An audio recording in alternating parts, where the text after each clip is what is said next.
Hi, this is Aki, Bay Area Realtor and Educator. Today I'm going to give you an honest breakdown of how much everything costs in a home renovation. One concept that every home buyer should know but no one talks about is MEP, which stands for mechanical, electrical, and plumbing.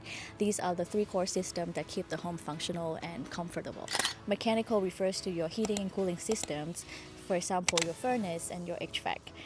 Electrical refers to your electrical panel and wiring. For plumbing, it refers to your water pipes, your shower, and water heater. Let's go to a job site and check it out. Okay, let's start with the cosmetic upgrades. For a high quality front door, it will be about 3,000. Yeah, let's take a look of the windows. Each window, it will cost about 300 each. It depends on the size and style. If you're getting guard window, which is the expensive end, one window will be about 500 to 1,000. So if you're thinking about replacing all the windows in your house, it will be about 15 to 20 windows usually. You should budget around 15K to 30K. For the interior door, like the closet door and the bedroom door, it will be about 150 to 250 each. For the painting, if you're thinking about repainting your interior and exterior house, the average price is $4 per square feet. A standard home like this at 1,500 square feet, the interior paint probably costs about 7,000 to 8,000. If you're thinking about replacing the flooring, it's roughly about $7 per square feet. So for the whole house, it's about 7K to 8K. For the fireplace, a lot of people would prefer the electric fireplace now. So an average price for an electric fireplace is 3K. So it's some good investment you should think about. The kitchen is usually one of the most expensive items in a project. The labor cost for a kitchen renovation is about 10K to 13K. If you want to add new switches, outlets, and lighting, it costs another 3K. And nowadays, a lot of people like to add recessed light and LED light. If you add 30 lights, the cost is about 3K. So let's talk about the expensive stuff, the MEP, mechanical, electrical, and plumbing. For mechanical, is about the heating and cooling system. And here used to be a heat furnace. To get a new electric or gas furnace is about 3K. But a lot of people nowadays are thinking about HVAC now because we want both heating and cooling. And for a new HVAC system, it will be about 10K to 16K. It depends on how many new ductwork you have to do in your house. And let's check out the electrical part. So for electrical, this is the electrical panel. And a lot of people may consider doing the electrical upgrade. A new panel is about 6K to 9K.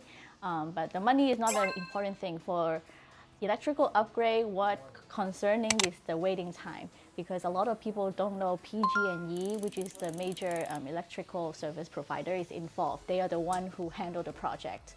And usually the wait time is long. It's like 8 to 10 months. It depends on which area you're in. And in San Mateo County, I know it's about 10 months right now. So unless you really need to upgrade your electrical level, I think you should think carefully, because besides the panel cost, you need to factor in the waiting time, the permit cost, and then the PG&E service fee. So everything combined together, the cost can be much higher than you think. And a complete electrical rewiring costs about 18K to 20K. You can take a look of the wire here. And the reason why some people choose to do the rewiring, because for the Bay Area homes that built before the 60s, they usually have the older knob and tube system.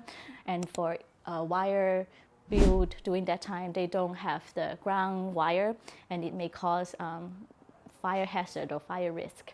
So when you are looking at the disclosure for first-time home buyers, you should review the electrical system. You want to make sure your home has the electrical panels should have at least 100 to 200 amp to support the modern electrical standard, because nowadays we have washer and dryer, we have EV charger, so we have more electrical needs. And you should be cautious if you see knob and tube wiring and aluminum wiring, because some insurance company, they may not cover all the electrical system. So that's something you should be aware of. Okay, the last part, let's talk about the plumbing. We can take a look here, is the water heater. For a new water heater, it usually costs 2K to 3K. You can choose either gas or electric. A new one can last for about 20 years, so they are pretty long lasting. And for the plumbing system, a big part is the water pipes. In the old days, for houses built in the 1930s to 50s, they usually do cast iron. So over time, the iron can get rusted and it will have reduced water pressure and there will be more leakage. So for homeowners, a lot of people will do the whole house repipe before they move in. So they usually choose galvanized copper is a good one, or PEX pipe is also popular because if you get a new set of plumbing, it's usually good for your health because you're going to stay in your home for a long term. Okay, the last item I want to talk about is the roof. If you happen to have an old roof and then you need to get a new one, a new roof is about 20K. However, they can last a long time, like 20 years to 25 years. So that's something you buy one time and then they will be good. So the biggest takeaway for today, if you are planning to do some cosmetic upgrade for the house, it's good to budget around 30K to 40K.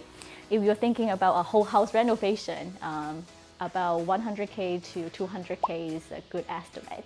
If you find this video helpful, consider like and subscribe. I will see you in the next one.